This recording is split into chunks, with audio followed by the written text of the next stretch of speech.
Convenia de la mesa directiva, diputadas y diputados. Hubo 2 votos en contra, es que no hay unanimidad en esta reforma constitucional. No hay unanimidad porque hay escepticismo. Escepticismo como lo hay por parte de las reformas estructurales en materia energética. No hay energía más barata, fue una mentira propagandística.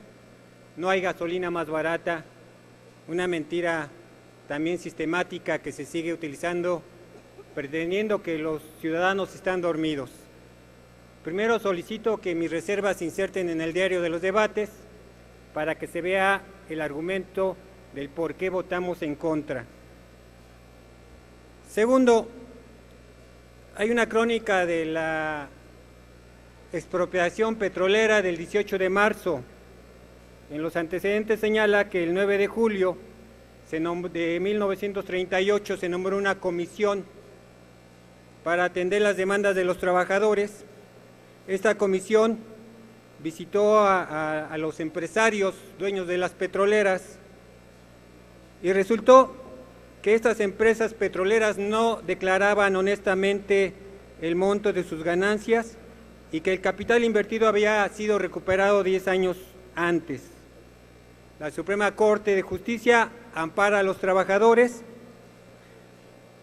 los empresarios se niegan a acatar el fallo de la Corte y de ahí surge el decreto expropiatorio en un Estado garante de los derechos colectivos e individuales de los trabajadores en 1938.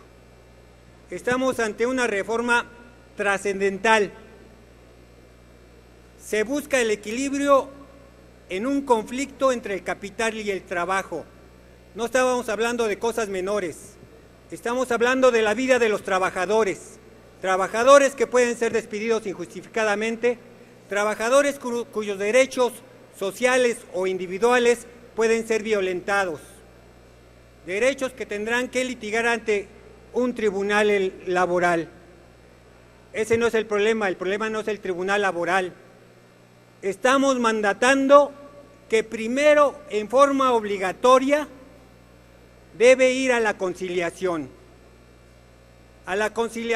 en un órgano federal o en un órgano estatal, dependiendo de la competencia.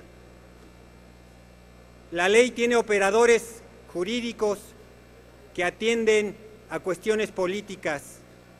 El conciliador será empleado del Ejecutivo.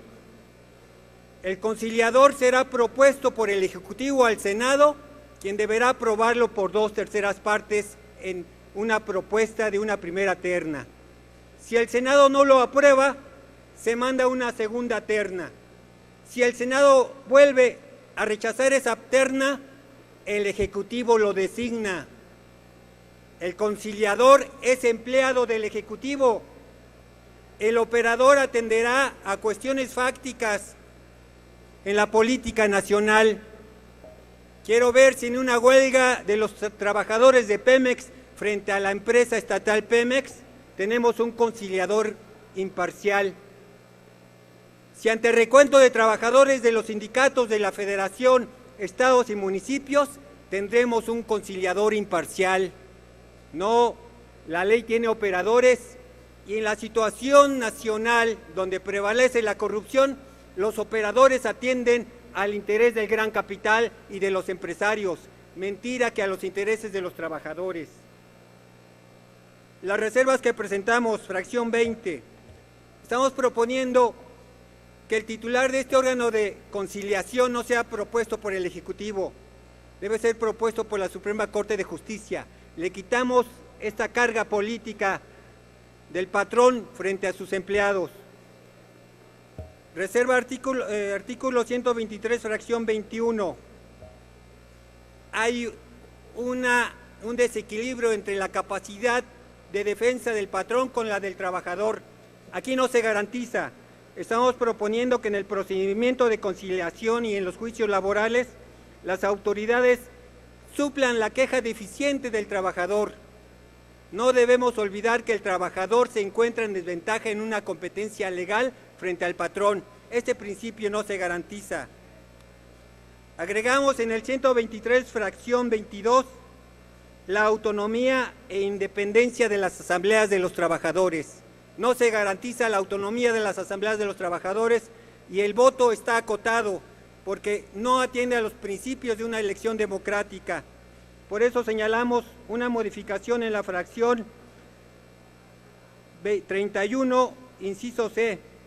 Deben observarse principios de elección democrática en las decisiones de los trabajadores. No se garantiza, se acota el voto universal, personal, directo e intransferible de los trabajadores.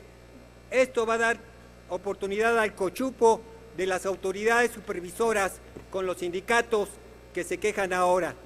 La corrupción va a prevalecer porque no modificamos la práctica en cómo operar la ley y cómo aplicar los principios constitucionales de equidad y proporcionalidad.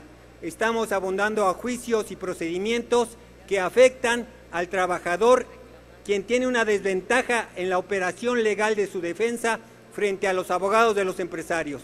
Por eso votamos en contra. Concluya, y aquí están las razones en nuestras reservas de las observaciones puntuales. Es cuanto, señor presidente. Gracias, diputado.